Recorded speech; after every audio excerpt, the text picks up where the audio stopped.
Hello everyone, नमस्कार। Once again आप सभी का स्वागत है अनअकैडमी इस क्लास में। दोस्तों, कहते हैं कि इतिहास पढ़ना ज़रूरी है, लेकिन कभी हम ये जानने की कोशिश नहीं करते कि इतिहास पढ़ना क्यों ज़रूरी है। इतिहास पढ़ना इसलिए ज़रूरी है क्योंकि हम इतिहास में होने वाली घटनाओं को पढ़ सकें और उनसे सीख ले सकें कि भविष्य में हम इस तरीके की गलतियाँ नहीं करेंगे। क्योंकि इन्हीं गलतियों के कारण कभी-कभी बहुत सारे हज़ारों लाखों लोगों की जान चली जाती है, जस्ट बिकॉज़ क्योंकि हम उन गलतियों से नहीं सीखते। तो आज के इस स्पेशल सेगमेंट में हम डिस्कस करेंगे द्वितीय विश्व युद्ध के कारणों को। क्यों द्वितीय विश्व युद्ध हुआ, इसके पीछे के कारण क्या थे और भविष्य में हमें क्या सीख लेनी चाहिए इन कारणों से, इन गलतियों से, जो कि अलग-अलग देशों ने इस समय पर की। महत्वपूर्ण चीज ये है कि जब भी कोई भी गलत कार्य होता है तो उस गलत कार्य के पीछे मुख्य हाथ तो उस व्यक्ति का होता है जो उस कार्य को कर रहा है, जो उस कार्य को मनवाने की कोशिश कर रहा है या फिर बिना किसी रोक टोक के गलत काम को अंजाम दे रहा है। लेकिन कुछ गलती उन लोगों की भी होती है जो उस गलत कार्य के प्रति क्या कहते हैं, तचिष्टा रखते हैं, कोई एक तरीके से इग्नोर करते हैं, कुछ नहीं कहते हैं। तो कुछ न कुछ दोष उन लोगों का भी है जिन्होंने गलत चीजों को होते हुए देखा और कुछ नहीं कहा। द्वितीय विश्व युद्ध की कहानी भी कुछ इसी फंडामेंटल पर बेस्ड है, इसी चीजों पर बेस्ड है कि किस तरीके से विश्व में कुछ लोगों की मनमानी, महत्वाकांक्षाएं, कुछ लोगों के प्रति घृणा और अलग-अलग कारणों के कारण पूरा विश्व एक युद्ध में झुक गया, युद्ध में झोंक दिया गया और इसके कारण लगभग-लगभग कहा जाता है कि 7 करोड़, ये तो मैं छोटा-मोटा फिगर दे रहा हूं, इससे भी ज्यादा लोगों की मौत हुई। तो चलिए स्टार्ट करते हैं अपने सेगमेंट को।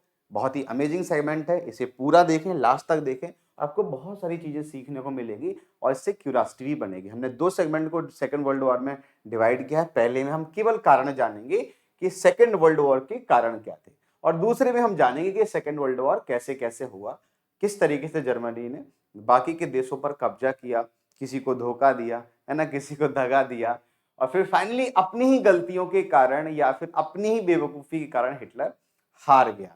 इन सभी चीजों की समीक्षा हम आज करेंगे। तो स्टार्ट करते हैं the cause of world war second. ठीक है, द्वितीय विश्व युद्ध के कारण। द्वितीय अब देख लेना, वो टाइपिंग करते वक्त ऐसा हुआ है ना। ठीक, चलो। तो second world war the largest war in the human history, मतलब भारत के मानवता के इतिहास में ये अब तक का सबसे बड़ा युद्ध माना जाता है, सबसे बड़ा युद्ध माना जाता है। Involve the countries, colonies and territory around the world. वो देश, उपनिवेश देश जिन पर दूसरे देश कब्जा किए थे, वो भी इसमें शामिल होते हैं। वो टेरिटरी जो छोटी मोटी थी वो भी इसमें शामिल होती हैं और बड़ी बड़ी जो सुपर पावर हैं वो भी इसमें शामिल होती हैं। तो ये इस तरीके का विश्व युद्ध था जो बड़े पैमाने पर देशों के बीच में हुआ। By the end of over 17 million people were dead, 17 million का मतलब आप 7 करोड़ मान के चलिए कि 7 करोड़ से ज्यादा लोगों की मृत्यु हो जाती है। लेकिन जो आंकड़े, एक्चुअल आंकड़े, वो तो भयावह हो सकते हैं, कुछ भी हो सकते हैं, लेकिन हम उनकी बात नहीं करेंगे, अभी हम केवल इनकी बात करेंगे। It lasted from 1939 to 1945। ये युद्ध है कि 1939 और 1945 के बीच में लड़ा गया। लेकिन इस युद्ध की जो रूपरेखा है, जो आधारभूत था, जो बेस था, वो प्रथम विश्व युद्ध के साथ ही शुरू हो गया था।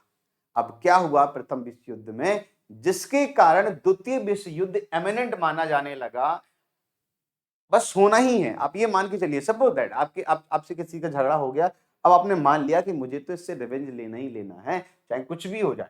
सो दैट्स इमिनेंट। झगड़ा होते ही इमिनेंट हो गया कि दूसरा झगड़ा भी होना ही होना है।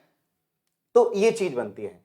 आगे चलते हैं। अब इसके क्या क्या रीजन थे, हम एक एक करके सभी रीजंस को डिस्कस करेंगे। पहले मैं आपसे ये कहूंगा कि आप कॉपी पर केवल हेडलाइन डाल लीजिए ताकि जब भी आप रिवाइज करें तो आपको पता रहे कि सर ने ये चीजें बताई थी। तो दूसरी विश्व युद्ध का जो सबसे बड़ा कारण और मुख्य कारण था, जहां से इस विश्व युद्ध की शुरुआत ही हुई थी, आधारभूत बना था, वो था ट्रीटी ऑफ वर्साइल। हिंदी में कहते हैं वर्साई की संधि। क्या कहते हैं दोस्तों? वर्साई की संधि। जो हिंदी वाले बच्चे हैं उनके साथ में नीचे नीचे मैं लिखता जा रहा हूं, आप इसे देखते जाइए। वर्साई की संधि होगी। तो जब वर्साई की संधि कब हुई? वर्साई की संधि हुई प्रथम विश्व युद्ध के बाद में, जब जर्मनी हार गया तो जो फ्रांस था और बाकी के जो देश थे उन्होंने इनके ऊपर संधि लाई थी, खासकर फ्रांस की बात कर रहे हैं। और इस तरीके की संधियां थी जो दूसरे व्यक्ति तीसरे व्यक्ति खड़ा होकर देख रहा है, तब भी वो कह रहा है कि ये इसके साथ में अत्याचार कर रहा है, चूंकि ये युद्ध हार गया। अच्छा, rise of fascism and Nazism, मैंने भी आपसे क्या कहा? मैंने आपसे कहा कि जब भी कोई गलत विचारधारा, गलत अवधारणा या फिर कोई ऐसी अवधारणा जो मूलभूत फंडामेंटल ह्यूमन राइट्स के अगेंस्ट हो, अगर वो आपके देश में पनप रही है और अगर आप मूक दर्शक उसे देख रहे हैं, तो हो सकता है कि आगे जाके वो तबाही मचाए। कुछ ऐसा ही फासिज्म के उदय पर हुआ, नाजिम के उदय पर हुआ। उस टाइम की इस तरह की कंडीशंस थी कि ये अवधारणा ज्यादा लोगों को अच्छी लगी, ज्यादा सटीक लगी। उसके पीछे की जो जो क्या कहते हैं पृष्ठभूमि है, वो भी देखने की जरूरत पड़ेगी, क्योंकि ऐसा क्यों हुआ, ऐसा रीजन क्या हुआ कि इन दोनों विचारधाराओं का बहुत तेजी से उदय हुआ। फासिज्म इटली में इसका उदय हुआ और नाजिम का जर्मनी में उदय हुआ। The policy of appeasement, the policy of appeasement, दो व्यक्तियों के बीच में झगड़ा हो रहा है और तीसरे व्यक्ति आराम से खड़ा होकर मुस्कुरा रहा है। उसे लग रहा है कि ठीक है भाई, होने तो झगड़ा, हो सकता है कोई हमको फायदा हो जाए। लेकिन दिक्कत तो तब हुई जब उन दोनों के झगड़े के समाप्त के बाद जो व्यक्ति जीता वो आपके ऊपर हावी हो गया। द पॉलिसी ऑफ अपीजमेंट, है ना? जब कोई चीज हो रही थी तब तो आप शांत रहे, और जब बात आपके ऊपर आई तब आपने कहा कि नहीं, अब देखते हैं अब कैसे होता है। The policy of appeasement. The failure of LON, LON मतलब the League of Nations. League of Nations प्रथम विश्व युद्ध के बाद में लीग ऑफ नेशन बनाया गया। रूजवेल्ट ने कहा लीग ऑफ नेशन बनाते हैं, लेकिन बाद में वो खुद ही अलग हो गया। ठीक है, कोई बात नहीं, लेकिन इसका कार्य था विश्व में शांति बनाए रखना। बात समझ रहे हैं? विश्व में शांति बनाए रखना। आपके मोहल्ले में एक व्यक्ति ने कहा कि चलो भैया हम लोग मिलके एक संगठन बनाते हैं ताकि मोहल्ले में झगड़े ना हो। लेकिन जो संगठन बनाया गया उसके पास कोई ताकत ही नहीं है। अगर कोई व्यक्ति उस संगठन की बात को नहीं मानता तो क्या करोगे? तो कुछ नहीं करोगे, क्योंकि कोई ताकत तो है नहीं, कोई सेना ही नहीं, कुछ नहीं। अच्छा, द इकोनॉमिक डिप्रेशन, कहते हैं जब भुखमरी फैलती है, राइट, जब भुखमरी फैलती है, बेरोजगारी फैलती है, व्यापार ठप होता है, तो लोगों में गलत डायरेक्शन में जाने की अवधारणा बढ़ने लगती है। कुछ ऐसा ही इकोनॉमिक डिप्रेशन मतलब मंदी के समय पर हुआ। इसे हम महामंदी कहें तो बिल्कुल भी संशय नहीं है, इसे महामंदी ही कहा जाता है, जो कि अमेरिका से स्टार्ट हुई। और चूंकि अमेरिका डायरेक्टली कनेक्टेड था जर्मनी से, बहुत सारी जो है पैसा भेजता था, ब्याज वगैरह भेजता था, कर्ज वगैरह देता था, तो फिर जर्मनी तक वो पहुंच गया। The Hitler invasion of Poland, इसे हम तत्काल कारण मानेंगे। इसे हम क्या मानेंगे? तत्कालिक कारण मानेंगे, जब इंग्लैंड ने पोलैंड पर आक्रमण कर दिया। जब इंग्लैंड ने पोलैंड पर आक्रमण कर दिया तो इसे हम क्या मानेंगे? तत्कालिक कारण मानेंगे। चलो स्टार्ट करते हैं। तो सबसे पहला हम बात करेंगे, सबसे पहली बात करेंगे यहां से the treaty of Versailles, Versailles की संधि। अभी मैंने आपको क्या बताया कि वर्साई की संधि प्रथम विश्व युद्ध के खत्म होने पर स्टार्ट हुई। अब आपको पता ही है कि जो देश हारता है उसे कुछ ना कुछ संधि करनी पड़ती है, और उनमें जो युद्ध में क्षति होती है, जो हानि होती है, उसका भी हर जाना उसी को देना पड़ता है। कुछ ऐसा ही वर्साई की संधि में हुआ। लेकिन वर्साई की संधि के साथ साथ में कुछ चीजें ऐसी भी थी जो नहीं होनी चाहिए थी, जैसे कि जर्मनी पर लगभग लगभग 6 लाख करोड़ 6 लाख करोड़ का जुर्माना लगाया गया। ये बहुत ज्यादा है, एग्जैक्टली फिगर तो कहना मुश्किल नहीं। उस टाइम पे 57 ट्रिलियन था। उस टाइम के अगर हम देखें उसको अभी से कंपेयर करें तो 57 ट्रिलियन का अमाउंट था, डॉलर की बता रहे हैं। तो ये बहुत बड़ा अमाउंट था। ये ऐसे समझ लो कि आपकी अर्थव्यवस्था का 90% जो पैसा है वो कोई दूसरा देश आपसे कहे कि देना पड़ेगा, क्योंकि तुम विश्व युद्ध में हार गए और तुम्हारी वजह से हमको ये क्षति हुई है। तो मोस्टली जो पैसा, मोस्टली जितना हार जाना इतना भारी था कि जर्मनी की कमर ही टूट गई इसको भरते हुए।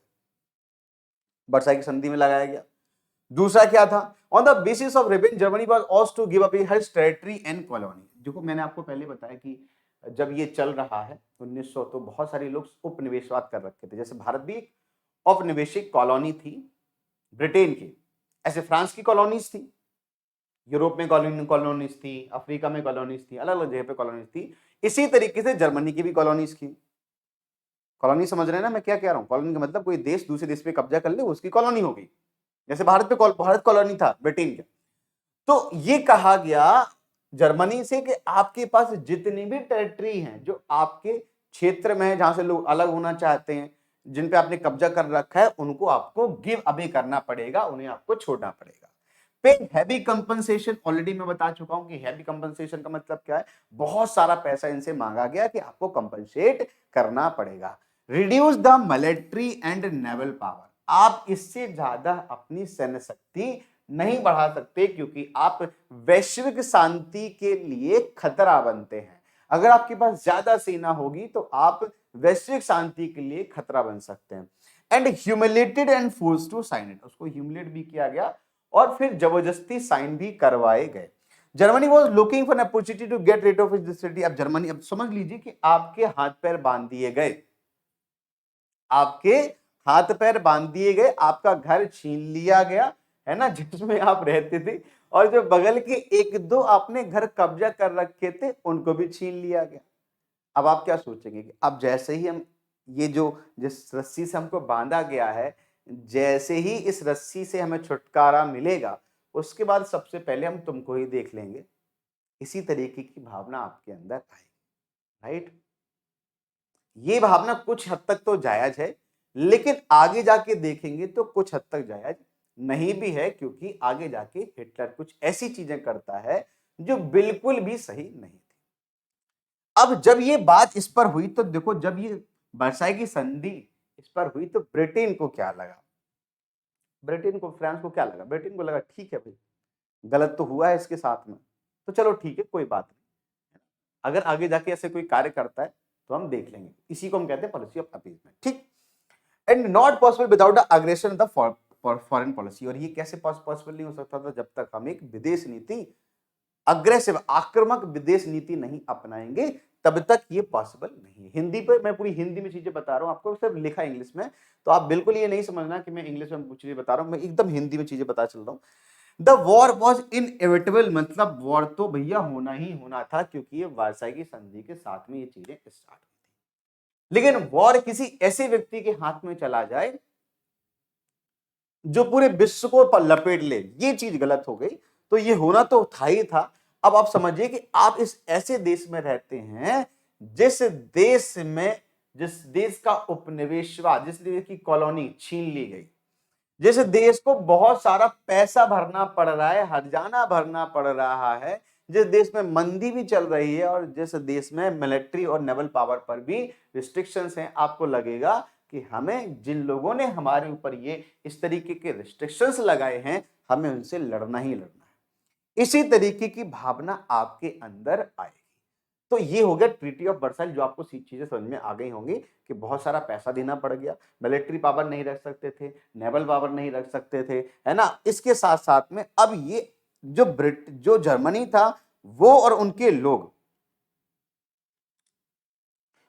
उनके लोग किसी तरीके से ये चीज करने की कोशिश कर रहे थे कि हम इससे बाहर आ जाए। देखो आगे देखते हैं, द पॉलिसी ऑफ अपीजमेंट। अब हम वही चीज की बात करेंगे, पहले पॉलिसी ऑफ अपीजमेंट के पहले हम एक चीज और बात कर लेते हैं। एक मिनट, ये आगे पॉलिसी ऑफ अपीजमेंट आगे ये है the Russia rise of fascism and Nazism. ये इंपॉर्टेंट है, पहले हम इसकी बात कर लेते हैं। देखो राइज ऑफ फासिज्म और नाजिज्म का मतलब क्या है? The rise of dictatorship in Italy and Germany was another important cause which led to World War II। देखो फासिज्म और नाजिज्म का बेसिक मैं कॉन्सेप्ट आपको बता देता हूं, आसान भाषा में समझे तो लोकतंत्र का अपोजिट। लोकतंत्र क्या है? लोकतंत्र मतलब लोगों के द्वारा चुनी गई सरकार जब देश चलाती है तो इसे हम डेमोक्रेसी कहते हैं, इसे हम लोकतंत्र कहते हैं। वहीं पर फासिज्म और नाजिज्म का मतलब है टोटलिटरिज्म, मतलब एक तंत्र, एक व्यक्ति के द्वारा चलाया गया शासन। जब सारी की सारी पावर, सारी की सारी जो शक्ति है वो केंद्रित हो जाती है एक व्यक्ति के हाथों में, तो उसे हम एकतंत्र कहते हैं। और एकतंत्र का ही फंडामेंटल फासिज्म और नाजिज्म था, जो डेमोक्रेसी के बिल्कुल अपोजिट था।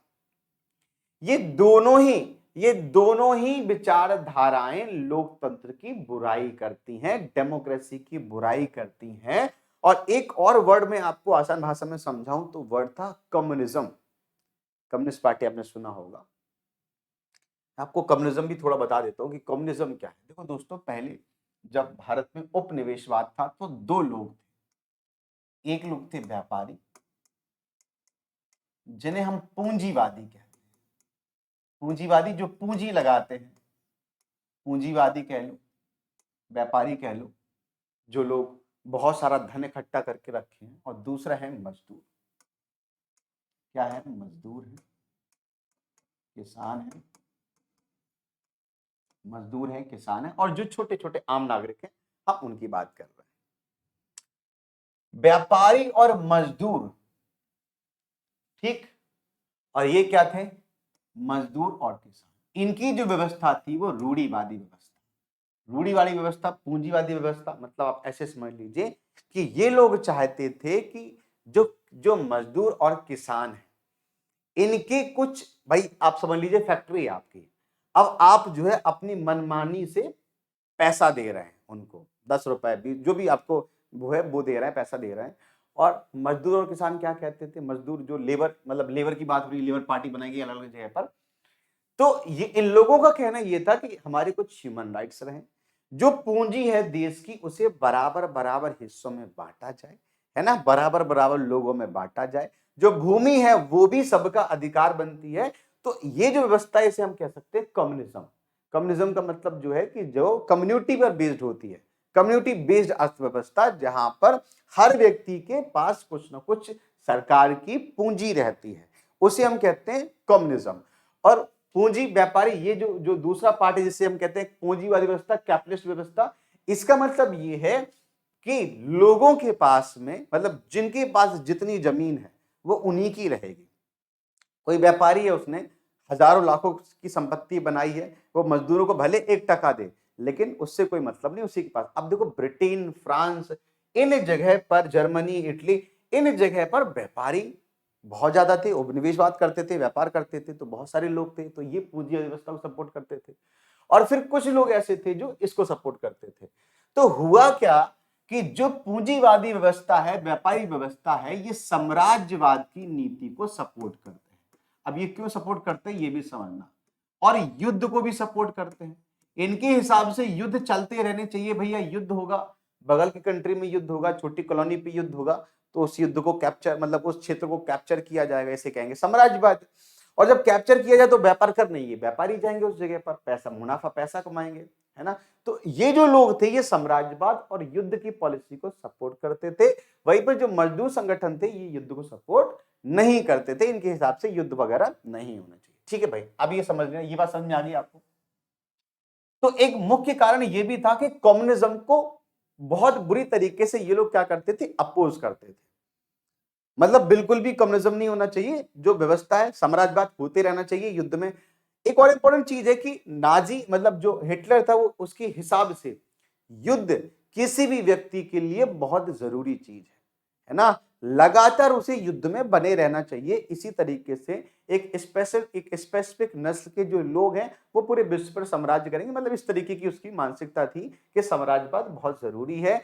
अगर देश को उन्नति पर लेके जाना है तो हमें किसी न किसी के ऊपर आक्रमण करना चाहिए। इसी तरीके से सदियों से चला रहा है। पहले भी हिस्ट्री आपने देखा होगा, रही है हिस्ट्री हमारी, युद्धों की हिस्ट्री रही है, नेपोलियन आ रहे हैं, ये आ रहा है, वो आ रहा है, वगैरह वगैरह। ठीक, आगे चलते हैं। तो डिक्टेटरशिप लेके आए हिटलर जर्मनी में।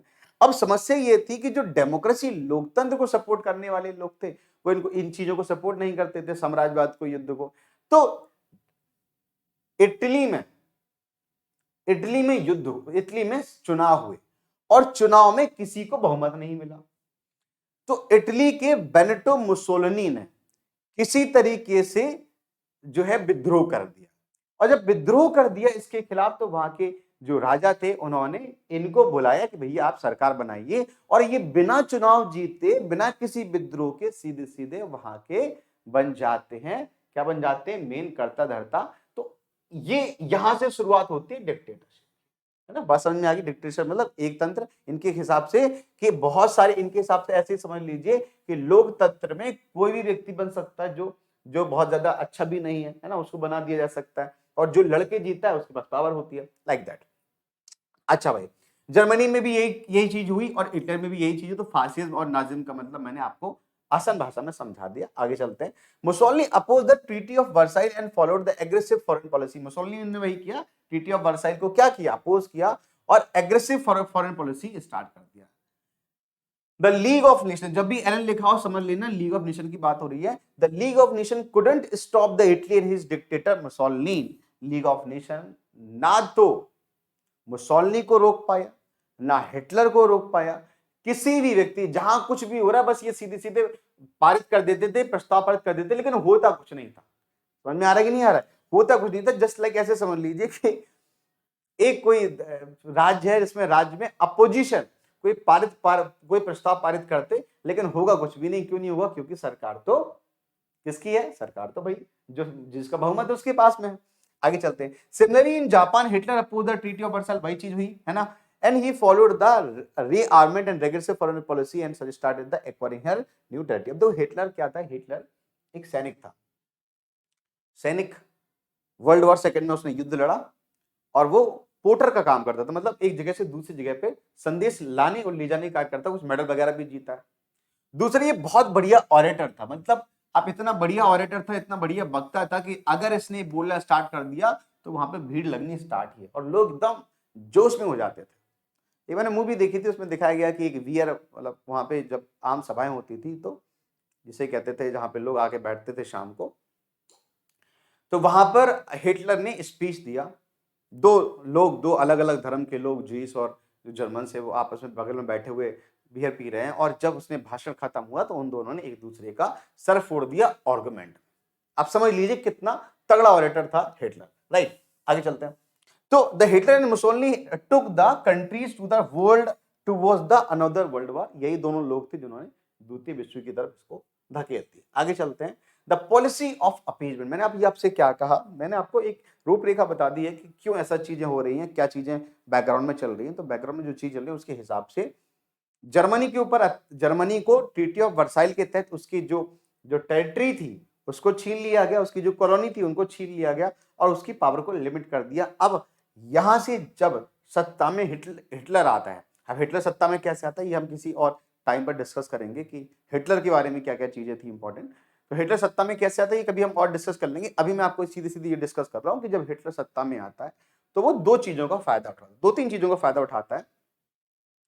सबसे पहली चीज कि अमेरिका में 1920 और 1930 के अराउंड में, लगभग इस अराउंड 1928 से 1933 के अराउंड, 1928 1928 से लेके 1933-35 के अराउंड में महामंदी आती है, अमेरिका से स्टार्ट होती है और वहां पे हजारों लाखों लोग बेरोजगार हो जाते हैं।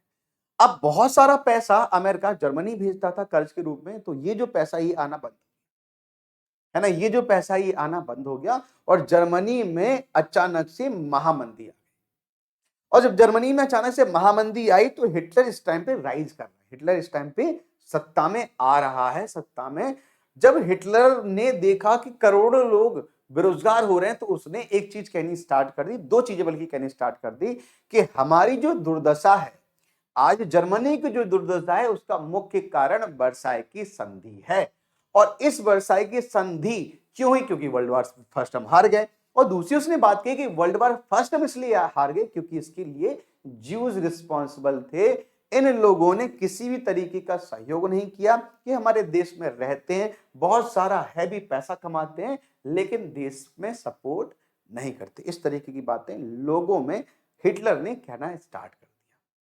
जो व्यक्ति पहले से बेरोजगार है, उसे खाने के लिए पैसा नहीं है, मतलब भूखे लोग मर रहे हैं, उनको जब इस तरीके की बातें कोई ना कोई रीजन बताओगे तो डेफिनेटली है कि उसको लेके एंग्री होंगे, उबल पड़ेंगे। कुछ ऐसा ही जर्मनी में होने लगा, कुछ ऐसा ही जर्मनी में होने लगा। जर्मनी के लोगों को यह लगने लगा कि हमारी दुर्दशा का मुख्य कारण वर्साई की संधि और ज्यूस हैं, जिनके कारण आज ये हमारी दुर्दशा हो रही है।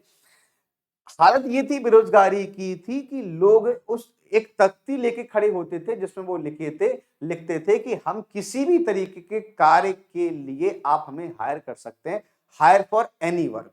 इस तरीके की तख्तियां जर्मनी के लोग लेकर खड़े होने लगे क्योंकि बेरोजगारी अपने चरम पर थी। और इसी का फायदा हिटलर ने उठाया। हिटलर ने लोगों को यह विश्वास दिलाया कि हम आपके सर्वे सर्वा हैं, हम इस मुसीबत से आपको निकाल, उसने किया भी एक्चुअली में, इस मुसीबत से हमें आपको निकाल सकते हैं, लेकिन आपकी इस मुसीबत को लाने का जो कारण है वो ये दो कारण है। इतनी बात आपको समझ में आ गई होगी। अब हम बात करते हैं अपीजमेंट की। अब हिटलर ने क्या किया, जैसे ही वो सत्ता में आया उसने अपनी फॉरेन पॉलिसी को एग्रेसिव बनाया, आक्रामक बनाया, और सबसे पहले लीग ऑफ नेशन से ही बाहर हो गया। थोड़ा बाद में बाहर हुआ, उसने पहले एक दो छोटे छोटे जो क्षेत्र थे उनको हत्या लिया, ऑस्ट्रेलिया हटा लिया, है ना, स्टैनलैंड, जो छोटे छोटे क्षेत्र थे उनको हत्या लिया। तो उसने क्या किया कि इन छोटी छोटी जो उनकी कॉलोनी थी, जो टेरिटरी थी, उनको पहले क्या करते, सुडेनलैंड था वो क्षेत्र, उसको हत्या लिया था। तो इन सभी क्षेत्रों को उसने हत्याना स्टार्ट कर दिया। अब जब ये कार्य कर रहा था, भाई वर्षा की सदी में तो उसे गिव अप करना था, लेकिन जब वो दोबारा से हत्याने लगा तो दो बड़े देश, इंग्लैंड और France, England, France believed that Germany and Hitler had reason to fight, so followed the policy of appeasement policy. इन दोनों देशों ने, जो कि महाशक्ति थे इस टाइम पे, इन दोनों देशों ने ये कहा कि चलो ठीक है कि तुम्हारी लड़ने का कारण है, तुम्हारे साथ गलत कार्य हुआ है, तुम्हारी कॉलोनी छीन ली गई है, तुम पे बहुत हैवी चार्ज लगाया गया है, इसलिए ठीक है आप अभी करिए, हमें कोई समस्या नहीं, क्योंकि अभी जर्मनी इन पर अटैक नहीं कर रहा है। अभी वो क्या कर रहा है, अपने जो क्षेत्र उसने खोए हैं केवल उनको वापस अधिग्रहण करने का कार्य कर रहा है। इतनी बात समझ आए। They also didn't want Germany and Italy to rejoin the Russian communist. दूसरी चीज ये भी है कि वो ये भी नहीं चाहते थे कि हम दोनों से झगड़ा करके, अभी मैंने आपको क्या बताया, ब्रिटेन, फ्रांस, इन जगह पर कैसी व्यवस्था है, पूंजीवादी व्यवस्था है, और रशिया में कौन सी व्यवस्था आ गई है, साम्यवादी, कम्युनिस्ट पार्टियां, और ये एक दूसरे के घुर विरोधी हैं। ये एक दूसरे के घुर विरोधी हैं, इतने घुर विरोधी हैं कि अमेरिका के राष्ट्रपति ने तो कम्युनिस्ट को किसी भी हद तक खत्म करने का प्रण ले लिया था। ठीक है, अब ब्रिटेन फ्रांस चाहता था कि ऐसा ना हो, जर्मनी हम लोगों से खफा होगी, किससे मिल जाए, रशिया से मिल जाए, क्योंकि वहां पे कम्युनिज्म चल रहा है, और अगर जर्मनी में भी कम्युनिज्म आ गया तो बड़ी समस्या हो जाएगी। So they allowed Germany to get its territory. तो उसने जर्मनी को अलाउ कर दिया कि चलो ठीक है भाई, तुम अपनी टेरिटरी कैप्चर कर लो, वापस कर लो। If England and France would not have followed this policy, अगर इन लोगों ने इस पॉलिसी को फॉलो नहीं किया होता तो द्वितीय विश्व युद्ध होता ही नहीं। अगर इनिशियल में ही जर्मनी को दबा दिया गया होता तो ये चीज आज होती ही नहीं। जैसे जैसे जर्मनी को नहीं दबाया, जर्मनी की ताकत बढ़ती गई, जर्मनी एक पावरफुल देश होता गया, उसने अपनी एयर जो पावर थी वो सबसे बढ़िया कर ली। लुफ्तवाफे, उस वहां की जो एयरक्राफ्ट होते थे उसका नाम था लुफ्तवाफे, और उसने पूरे विश्व में तबाही मचाई। आगे चलते हैं, the Japanese invention of China. अब ये एक और रीजन था, जापानीज इन्वेंशन, ये बाद में हुआ, उसके पहले हुआ। चाइना को कहते थे एशिया की बीमार देश है, एशिया की बीमारी भी कह सकते हैं। तो चाइना, आप समझ रहे हो ना, इधर की बात हो रही है, ये भारत है, ये यहाँ पे भारत का क्षेत्र है, यहाँ पे चाइना है, और यहाँ पे किनारे की तरफ जो है वो जापान है, छोटा सा देश है। इसने क्या किया कि मंचूरिया का एक छोटा सा देश है, यहां पर कब्जा कर लिया, जो कि चाइना का था, राइट। ये भी क्या है, एक इंपीरियलिज्म है, साम्राज्यवाद है। तो Japan ambition rose after the world war first. World war first के बाद जापान को लगा कि अब तो हम पूरा विश्व जीत लेंगे, अब हमें क्या करना है, अटैक करना है, अपने साम्राज्यवाद को बढ़ाना है। League of Nation oppose and Japan did not enter the Manchuria, not to enter the Manchuria, still Japan attack the Manchuria. America का चाइना का देश है मंचूरिया, उस पर अटैक कर लिया। लीग ऑफ नेशन ने भले कहा कुछ भी कि भैया नहीं करना है, लेकिन उसने किसी की बात नहीं सुनी, सीधे सीधे उस पर अटैक कर दिया। In 1930 Japan invaded the China. 1931 में जापान ने चाइना पर attack. China asked Allen to help. China ने क्या किया भैया, लीग ऑफ नेशन से कहा भाई सहायता करो यार, तुम लोग क्या कर रहे हो, बिल्कुल भी सहायता नहीं कर रहे हो। लेकिन कोई सहायता नहीं हो सकी, क्योंकि लीग ऑफ नेशन के पास कोई शक्ति ही नहीं है। ठीक है, और इसके साथ साथ में फ्रांस और इंग्लैंड ने भी इस पर कोई ध्यान नहीं दिया, उनको लगा जापान छोटा सा देश है, क्या करें। Japan joined the Berlin and Rome and form the Berlin Romeo Tokyo axis. Japan ने क्या किया, रोम से समझौता किया, इटली बात हो रही है ना, रोम टोक्यो सबसे समझौता करके एक बड़ा सा अपना गुट बना लिया, एक्सेस बना लिया। जापान लेफ्ट द एलन, उसके बाद क्या किया, लीग ऑफ नेशन को छोड़ दिया। ठीक है, तो मैं जो करना करते रहिए, हमें कोई मतलब नहीं है। And start acquiring British and American properties in China. South China का जो सागर है ना, दक्षिणी सागर है, दक्षिणी चाइना का जो सागर है, उसकी जितनी प्रॉपर्टी थी, जहां पर अमेरिका की छोटी छोटी कॉलोनी थी, यहाँ पे जो जहाँ पे अपने जहाज रुकते थे, उन सभी को धीरे धीरे कब्जा करना स्टार्ट कर दिया चाइना और जापान ने। और ये यहां से एक चीज स्टार्ट होती है। ठीक है भाई, यहां पे अगेन अगेन किसने कुछ नहीं किया, इंग्लैंड फ्रांस ने अपीजमेंट की पॉलिसी को कंटिन्यू फॉलो रखा और जापान को, चाइना को वीकन करने दिया कि भैया तुम ठीक है, हमारे विरोधी देश से तो तुम वीकन कर ही रहे हो, उसको तुम खत्म कर दो, हमें क्या दिक्कत है, ठीक है भाई, बढ़िया है उससे हमारा झगड़ा है, तुम उसको खत्म कर डाले। लेकिन कोई ये नहीं पता था कि जर्मनी भी तुम्हारे पीछे आएगा, ये भी पीछे आएगा। ठीक है, और अंत और लास्ट जो था सब, जो तत्कालिक कारण बना, वो भी मैं आपको बता देता हूं। वो तत्कालिक जो कारण था वो था हमारा, एक मिनट, कहा गया यार ये तीसरा, दूसरा,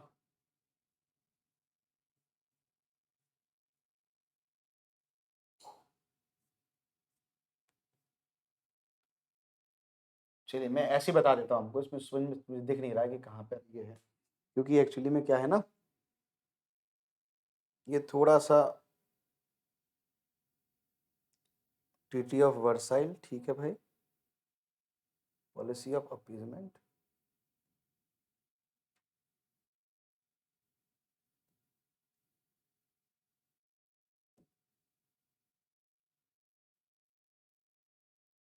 चलिए मैं ऐसे ही बता देता हूँ आपको, इसमें देख लेते हैं।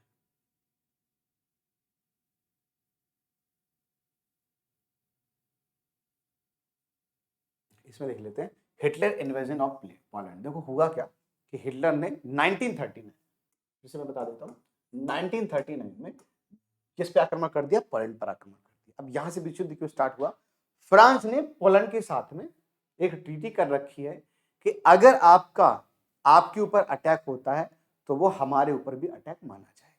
ठीक है, पोलैंड मतलब इससे जुड़ा हुआ है, जस्ट हिटलर मतलब जो उसके साथ में जुड़ा हुआ है, तो उससे अटैक माना जाए। जैसे ही जर्मनी ने पोलैंड पर अटैक किया, फ्रांस ने किसकी घोषणा कर दी, युद्ध की घोषणा कर दी। अब फ्रांस ने घोषणा कर दी तो ब्रिटेन ने भी घोषणा कर दी, क्योंकि इनके साथ में इसका एक्सेस था। तो ये तत्कालिक कारण था, जो कि मुख्य रूप से किसके बना हुआ, द्वितीय विश्व युद्ध का बना। एक और इंपॉर्टेंट चीज जो मैंने अभी आपको नहीं बताया, इकोनॉमिक डिप्रेशन जो मैं आपको बताया, महामंदी आई थी अमेरिका में अमेरिका का जो शेयर बाजार था वो कोलैप्स कर गया, पूरी तरीके से तबाह हो गया, जिसकी वजह से जर्मनी में खासकर मंदी छा गई। और ये सारी की सारी चीजें इसके कारण। ठीक है भाई, मेरे बात समझ में आ गई। तो ये कुछ कारण थे जिसकी वजह से सेकेंड वर्ल्ड वॉर हुआ। ठीक है दोस्तों, तो अब द्वितीय विश्व युद्ध को लेकर हम आगे डिस्कस करेंगे कि द्वितीय विश्व युद्ध किस तरीके से चला, वो बहुत डिटेल में चीजें चलेंगे, चीजें करके बताएंगे हम आपको। ओके, अगर आप अनअकैडमी का प्लस सब्सक्रिप्शन लेना चाहते हैं, जिसमें इसी तरीके के वीडियो आपको बहुत सारे मिलेंगे, है ना, इसके साथ साथ में 30 से ज्यादा बैचेस होते हैं जो हर वीक में स्टार्ट होते हैं, राइट, 300 से ज्यादा क्लासेस पर डे होती हैं, 70 से ज्यादा एजुकेटर आपको पढ़ाते हैं, 40 घंटे से क्लास, 40,000 से ज्यादा रिकॉर्डेड वीडियो ऑलरेडी कंटेंट आपको पढ़ा हुआ है, वहां पे पढ़ सकते हैं। इसके लिए कोई जाने की जरूरत नहीं है, सीधे सीधे पढ़ना स्टार्ट कर सकते हैं। और 20,000 से ज्यादा प्रैक्टिस क्वेश्चन भी आपको वहां पर मिलेंगे।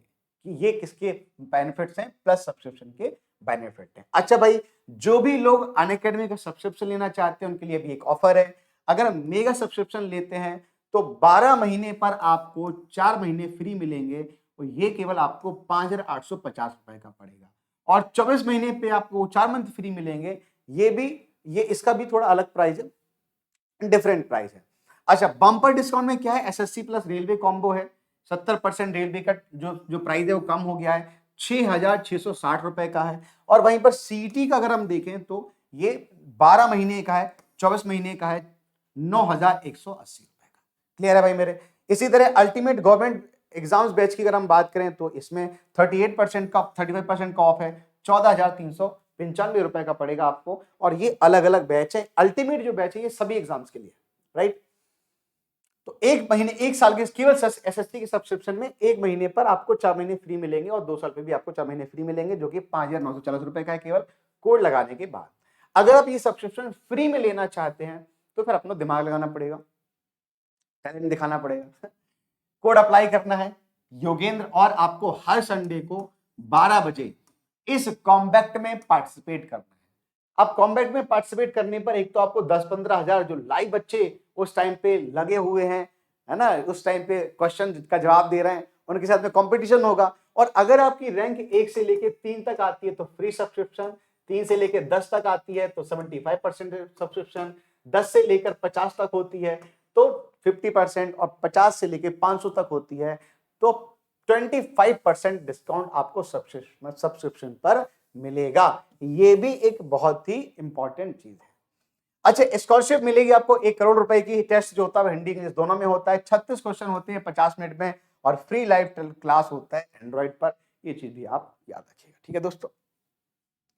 आगे चलते हैं। जो भी बच्चे अनअकैडमी का सब्सक्रिप्शन लेना चाहते हैं, सिर्फ एसएससी का लेना चाहते हैं, तो वो भी ले सकते हैं। प्राइजेस जो है 24 महीने का स्टार्ट है 7,800 रुपए, मंथ में डिवाइड करोगे तो 325 रुपए आएगा। और अगर आप मेरा कोड लगाओगे योगेंद्र तो आपको ये प्राइस और भी कम हो जाएगा, 293 रुपए बचेगा। तो आप बड़ी इजीली से सब्सक्रिप्शन ले सकते हैं। ईएमआई बेसिस पर 6 महीने 12 महीने पर ईएमआई है, नो कॉस्ट ईएमआई, कोई एक्स्ट्रा पैसा नहीं देना है, ठीक है भाई। तो आई होप कि ये वीडियो आपको बढ़िया लगा होगा, अमेजिंग लगा होगा। अगर वीडियो अच्छा लगा है तो सब्सक्राइब चैनल को कर दें और ये बेल आइकन पर क्लिक कर दें ताकि आपको आने वाली वीडियो का नोटिफिकेशन मिल जाए, ठीक है। वीडियो को लाइक करें, शेयर करें और कमेंट करें। कमेंट करना जरूरी है क्योंकि आपको, मुझे पता लगेगा कि आपको हमारा वीडियो कैसा लगा, ठीक है। अगर अच्छा लगा है, आपकी कोई संदेश, आपकी कोई चीज है तो आप मुझे कमेंट बॉक्स में बता सकते हैं। तो कमेंट जरूर करें, शेयर करें और लाइक करें, ठीक है भाई। आज के लिए इतना ही। Thank you all, bye bye. और देखते रहिए और बने रहिए अनअकैडमी पर। Thank you all.